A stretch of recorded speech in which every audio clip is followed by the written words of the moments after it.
So, sumasalubong yung mag-ina. Nasaan kaya yung tatlong anak niya? Ayan. Nasalubong na silang dalawa. Ito yung mukhang pagod na pagod kayo. Ito yung siyang tukin ang kasama niya. Tara na doon.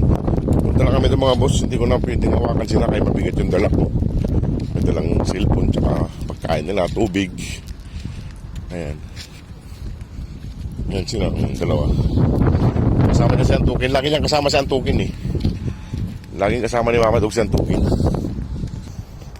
Kaya lang yung tatlo. Hindi natin alam kung nasaan.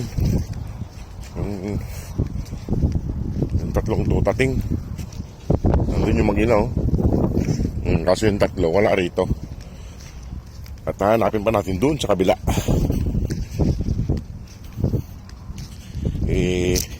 Ilapag ko lang muna itong dala ko at hanapin natin sila.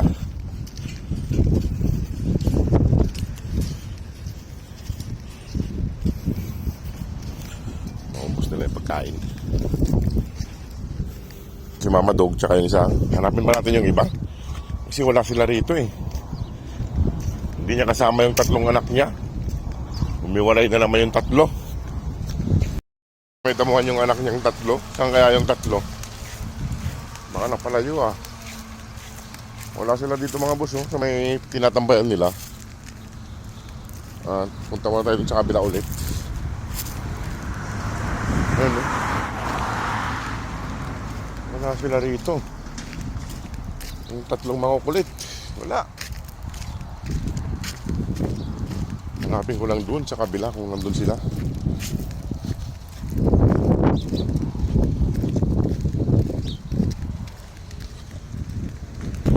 Yung mga boss, dalawa lang sila. Wala yung tatlong anak niya. Hindi ko alam muna saan na.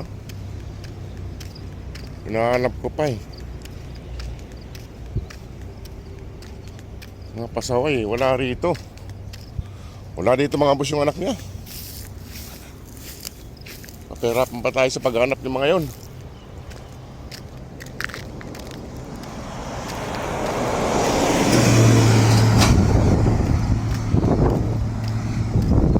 May tubig dito. Dito sila naglulublob oh. Ano, may tubig pala rito. May tagas ng tubo rito. Kaya dito sila naglulublob. Ayun oh. Kaso yung tatlong anak niya ay wala. Wala yung tatlong anak niya. Wala. Yung tatlong dugi oh. Hinatid ng Pilipino. Hinatid ni Kabayan. Kasi kanina ko pa hinahanap eh. Mga pasaway. Doon si Kabayan.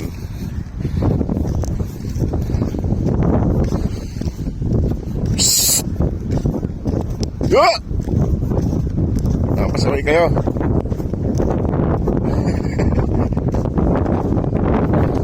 Ayan o, hinatid ni Kabayan.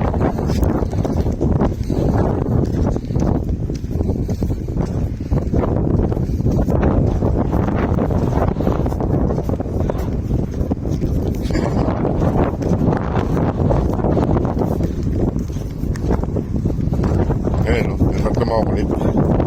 Hinatid ko. Ha? Nandito kasama ng nanay. Ayan o. Papalay. Din sa loob. Pinatindi ka ba yan? Oo nga eh. Tama. Dudumi na.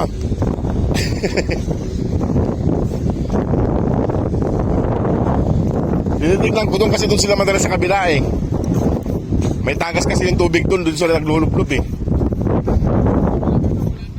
Ha? Ano sila mga boss oh, hinatid ni Kabayan. Nakikita na doon sa kabila. Mga pasaway. Naiwan tuloy yung isa doon, tsaka yung mama nyo. Hanapin, tawagin ko lang si mama nila, tsaka yung isa. Si Antukin. Andudungis na, naglublob. Bumalik daw sila doon sa mga boss, doon sa pinag-anakan ni dati ni Mama Dog, doon sa kabila, doon sa may ginagawa dyan. Pumasok daw sila sa loob kasi bukas na yon. Kasi mataas na yung building. Ayun o. Oh, ayusin ko pa yung pagkain nyo mamaya-maya. Tawagin ko lang yung nanay nyo. Ayun o. Pumasok daw sila dun sa kabila. Kaya hindi ko makita rito. Naglublob sila dun sa may ginagawa dun, construction site dun. Ayun o. Buti nakita ni Kabayan at hinatid niya. Si Kabayan ay nagbibigay din ng pagkain dito sa kanila. Baka siya yung nagbigay ng kapsa kahapon eh. Ayun o. Maiwan na kayo dun at tawagin ko si mama nyo tsaka si siya yung tukin. Ayun o. Dudungis. Dudungis na mga boss. So, tingnan nyo. Galing siya dun sa construction site, dun sa dating pwesto nila nung mga maliliit pa sila. Nandun yung dalawa sa kabila eh. Ayan, dun sa kabilang mama niya eh. Oh. Nandun sa kabila. Mudog! Ayan o.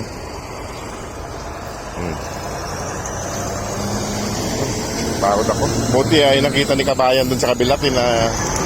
Sumunod sila kay Kabayan eh. Sumunod sila kay Kabayan. Ayan o, tignan nyo, madudungis. Madudungis na dugi. Ayan o. Madudungis yung mga paa nila. Ayan o.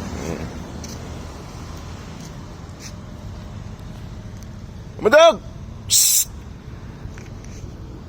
Hindi pa pumunta rito si Mama Dog. Nandun yung isang anak niya eh. Kasi pag pumunta ako sa kabila, pupunta rin tong mga to eh. Dalawang babae. Tsaka itong isang lalaki. Ayun na si Mama Dog oh. Nakaiga doon. Nako, si Antukin tumawid sa kalsada. Bisa mo may sasakyan. May sasakyan. Ayun na. Ay, hindi ka pa magtatakbo dyan. Alam mo may sasakyan. Ikaw talaga. Tara doon, pakainin ko na sila mga boss. May... Tara na. Tara na. Kumain na kayo doon. Sila.